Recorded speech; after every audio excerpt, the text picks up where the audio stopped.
Hello everybody, this is Dr. Christopher White and welcome to this video looking at the lab exercise Precambrian formation of North America. So analysis of the Earth's continents by geologists has repeatedly shown that the cores of the continents are composed of regions of strongly metamorphosed, highly deformed rocks which date from the very late Hadean and Archean, and they are termed cratons. Now, the fact that these cratons are located towards the center of each of these continents strongly suggests that they are the nucleus around which the rest of the continent would develop. Now, given that the rocks of these cratons are so strongly metamorphosed and so highly deformed, the origin of them is relatively uncertain because any kind of primary structures have been obliterated. So when we look at these rocks, we see they've been exposed to very high temperatures and pressures, and this has typically led to the formation of gneisses, and the temperatures have also gotten high enough to cause partial or full melting. So partial melting results in the formation of migmatites, and full melting will result in the formation of granites. So these cratonic regions are a mixture of gneisses, migmatites, granites, and a few lesser rocks along with them. Now, the fact that these rocks have suffered such high degrees of metamorphism and are so strongly deformed instantly suggests that they have been involved in some kind of large-scale collision. So the process that's bringing them together is clearly orogenic in nature, because that would explain why we have these very deformed rocks, because obviously the impact of these two pieces of crust hitting each other is going to lead to significant deformation. And we also know that the collision of two pieces of crust together will typically result in a mountain range, thereby bringing about quite high pressures and temperatures, especially towards the core of said mountain range. Now, the majority of the cratonic rocks are dominated by quartz and feldspar, along with lesser amounts of mafic minerals. So those would be biotite, hornblende, and pyroxene. Now, this composition would suggest that the precursor rocks, the protoliths for these cratonic rocks, were probably continental crust. It's uncertain whether the rocks we're talking about were granites or whether they could even have been sedimentary rocks. That information is no longer around. It's been destroyed by the metamorphism and deformation. But it would seem more than likely that these cratonic regions represent pieces of continental crust that have undergone very, very high levels of deformation and metamorphism during the Archean and into the early Proterozoic. So, excuse me, the origin of continental crust itself is somewhat uncertain. So if you remember, when the Earth was first crystallizing from the magma ocean, we ended up with a crust that was made up of anorthite. So we had an anorthosite crust. It would have been quite light in color, and it would have looked relatively similar to the highlands of the moon. So the question then becomes, well, how do we go from that kind of crust to the formation of pieces of continental crust?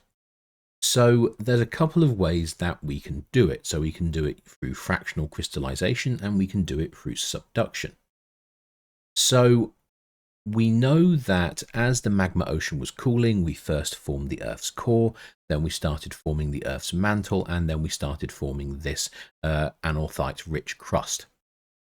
And steadily over time, as the magma ocean cooled down, obviously the constituents of that magma were steadily turned into solid minerals, and those solid minerals became part of the mantle or the crust.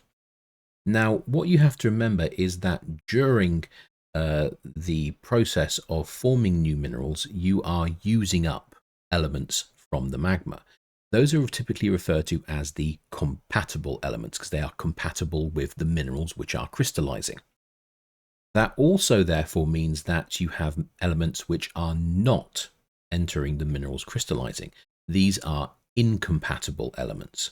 And so, for instance, if you were crystallizing out, let's say, pyroxene and olivine, well, you would be removing magnesium and iron and calcium and a bit of silicon from the magma to make those minerals.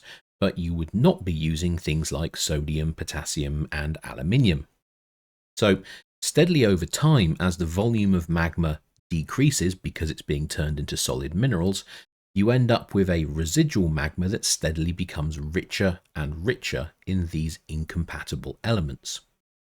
And so eventually what we end up with is a situation where we have the mantle and we have this anorthite rich crust, and then stuck between the two of them we have this layer of quite strongly fractionated magma.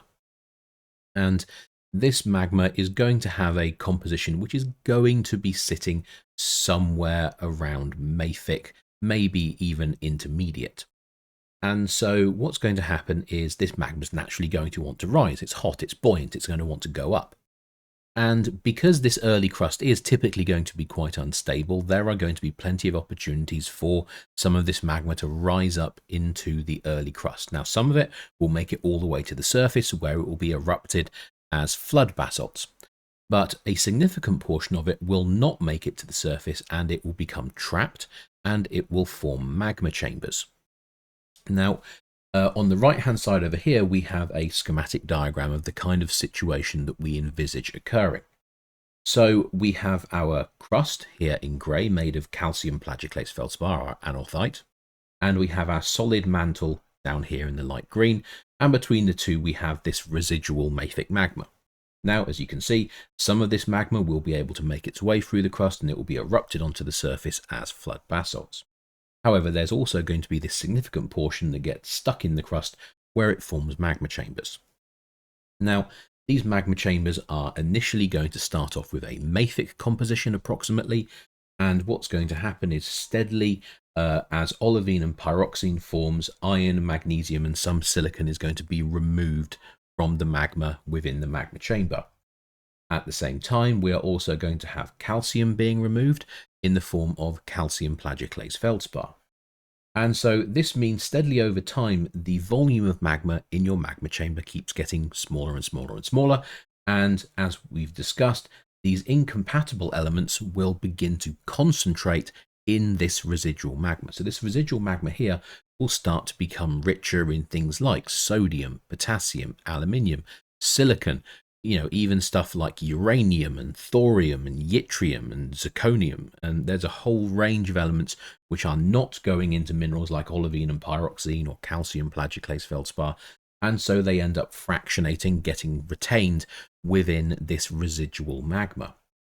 And eventually, the composition of this residual magma is going to move into the intermediate range, and over time, if it stays liquid for long enough, it will eventually develop a felsic composition.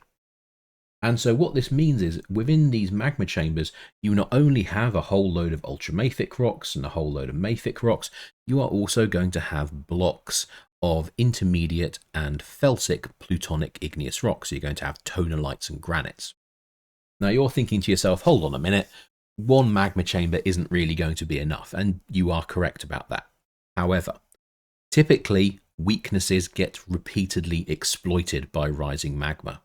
So your magma chamber may form, and then a few million years later, bang, another pulse of magma is going to come up along the same weakness, form another magma chamber, and so on and so on and so on. This process will be repeated again and again and again. And so over time, in an area, what you end up doing is you end up building up this reservoir of this felsic and intermediate plutonic igneous rock. And obviously, we've also touched on this in the past, when it comes to plate tectonics, intermediate and felsic igneous rocks are quite difficult to subduct.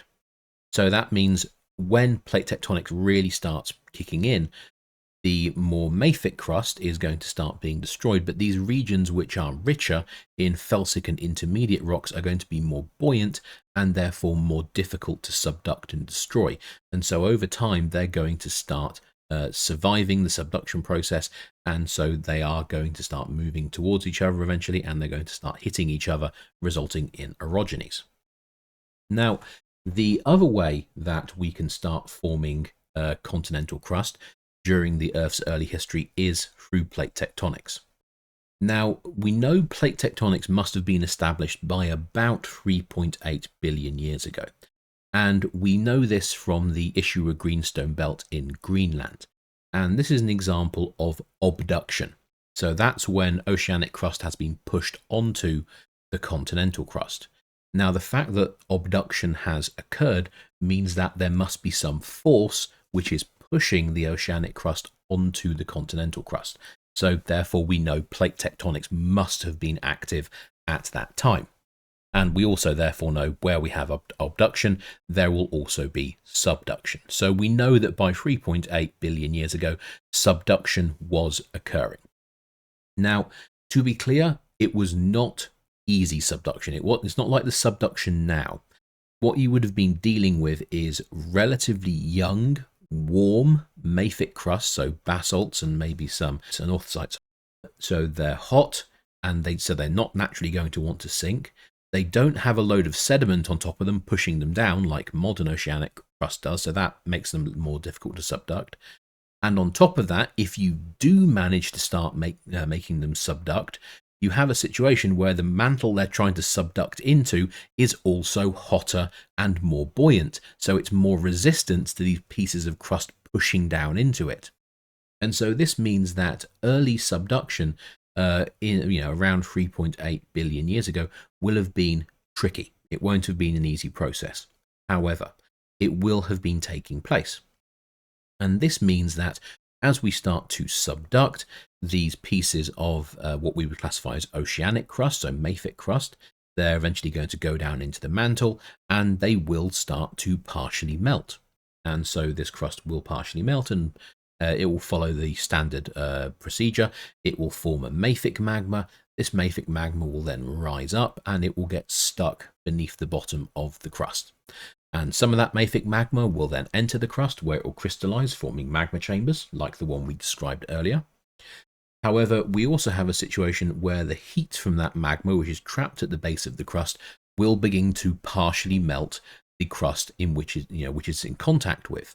So it might be in contact with mafic crust. So you might have a mafic magma in contact with mafic crust, but the heat from that mafic magma will start to melt some of the lesser minerals within your mafic crust. So the small crystals of things like volcanic glass and quartz and feldspar will begin to melt due to the heat from this mafic magma. And that will produce a magma which has an intermediate to felsic composition, because you're melting minerals which are rich in things like silicon, aluminum, sodium, and potassium, the building blocks of a felsic and intermediate magma. So this process of subduction is going to lead to the formation of felsic and intermediate magmas as well. And we know from the modern world that the magmas produced by this subduction process are typically going to rise to the surface where they will be erupted as volcanoes. So think of the classic example of the Andes Mountains, extremely volcanically active, lots of volcanoes erupting intermediate and felsic igneous rocks. And so subduction is going to result in large amounts of intrusion, and these intrusions are going to form felsic and intermediate rocks, so granites and tonalites. And then on top of that, we are going to end up with an abundance of volcanoes at the surface as well, which are also erupting intermediate and felsic lavas onto the surface, again, creating more of these felsic and intermediate igneous rocks. So you can see how a combination of intrusions into the crust and subduction is going to steadily start building up little blocks of felsic and intermediate crust. And so what's going to happen after that?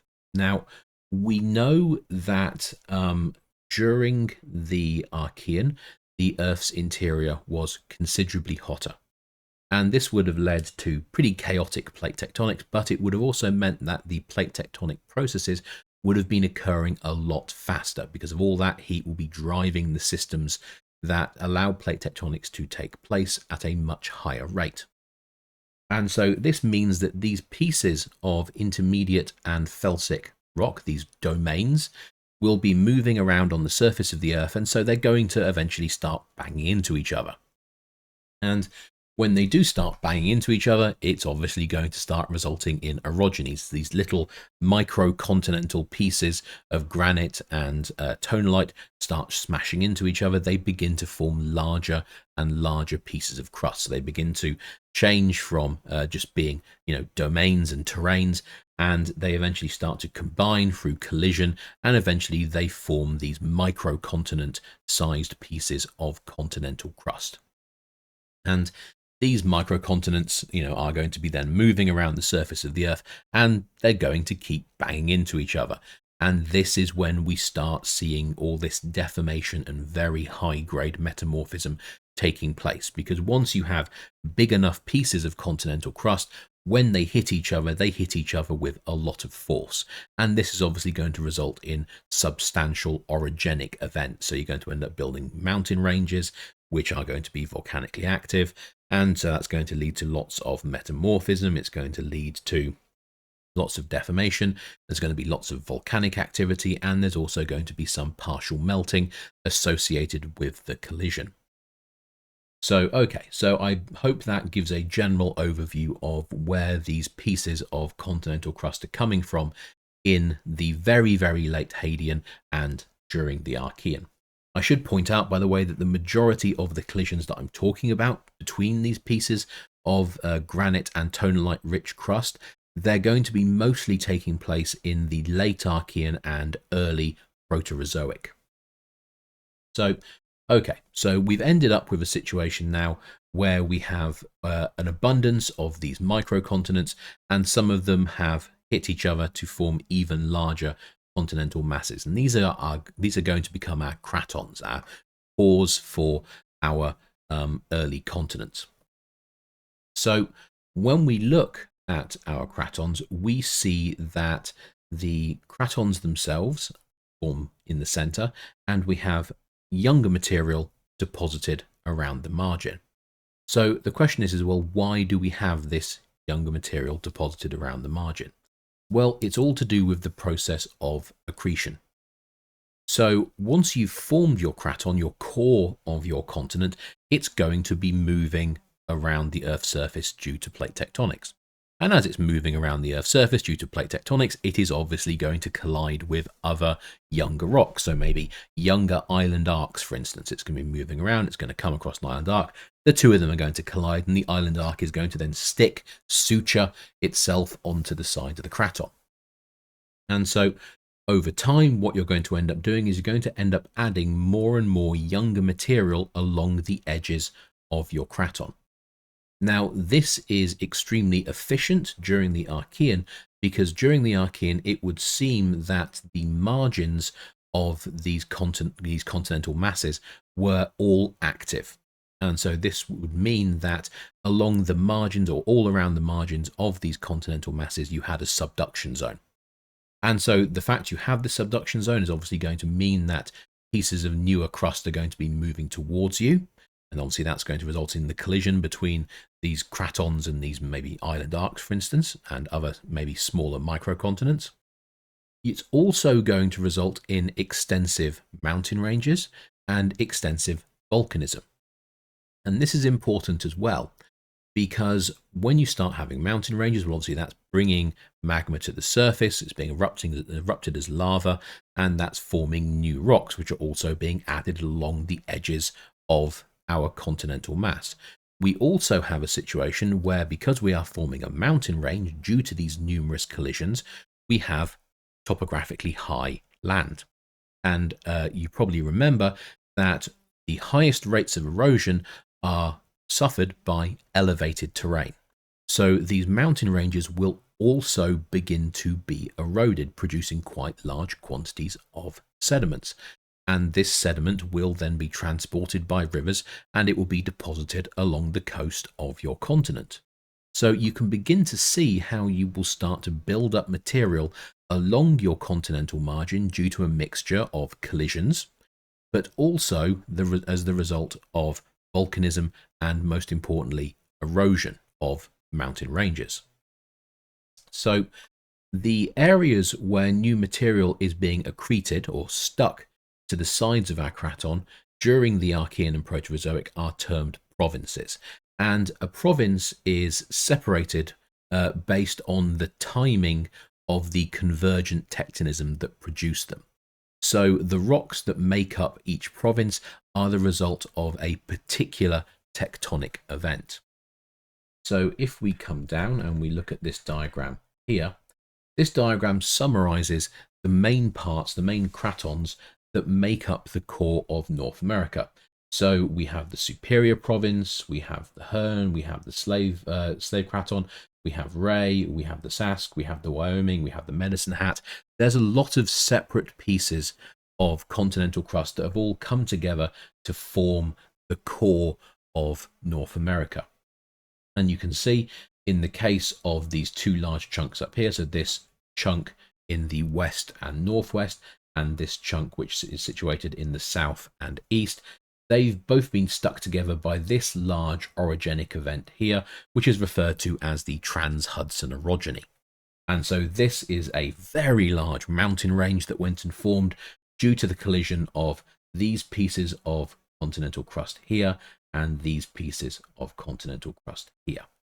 So once again, that would have produced a topographic high, producing lots of sediment, and that sediment would have been eroded, transported by rivers, and then deposited along the margin of your craton.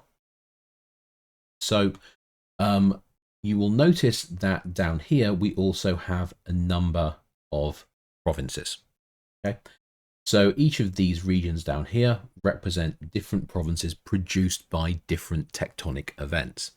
So they will be a mixture of collisional events, so things will be hitting the side of our continent, but they will also be the result of tectonism resulting in the formation of new basins off the coast of our continental crust, our craton. And so if you imagine a situation, think of somewhere a little bit like Japan. So Japan is an active island arc which is produced due to a subduction zone. Now, behind Japan, you have a back arc basin, which is a region of oceanic crust which separates the island arc from the mainland continent, in this case, Asia.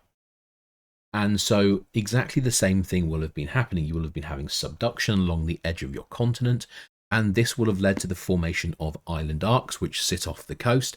And behind these island arcs, you would have had these marine basins, these back arc basins, and they will have filled with sediment from the erosion of the high ground, which makes up the parts of the craton itself. So the sediment which is produced by this erosion will be transported by rivers and it will be deposited into these back arc basins. Now, eventually, plate tectonics says that a collision is going to occur, and when that collision does occur, it's going to take that island arc and the back arc basin, and it's going to squish it between whatever two pieces of continental crust are smashing into each other. And so this is going to result in the formation of these provinces. So these provinces are a mixture of volcanic rocks. You're going to have intrusive and volcanic rocks associated with the island arc. You're also going to have a whole range of sedimentary rocks associated with the back arc basins. So you're going to have lots of mudstones, sandstones, and maybe even some carbonates. And all of that is then going to be compressed and deformed by the collision itself. And because there's also a collision occurring, we are going to have an orogenic event, which is going to result in further volcanism and also even more intrusions. And so each of these provinces down here, marked out by the white text, is going to be the result of the formation of these island arcs sitting off the coast and the back arc basins, and then the eventual closure and collision between the continent and the back arc basin and the island arc. Okay. So in terms of how often these collisions were occurring, we're not totally sure because it's pretty difficult to interpret, the geologic evidence, because a lot of these rocks have been metamorphosed sometimes to very high levels. So original textures and original features have been lost. We do, however, know that due to the faster rates of plate motion in the Archean and in the early Proterozoic, we know that these collisions will have been happening regularly, quite frequently. And we also know that the rate of these collisions began slowing down after about 1 billion years ago. And that seems to be when things are starting to slow down, become, plate tectonics is becoming more controlled, more like the plate tectonics we know now. So this is a good place to stop. So please get up, have a walk around, go and get yourself a glass of water, and return for part 2.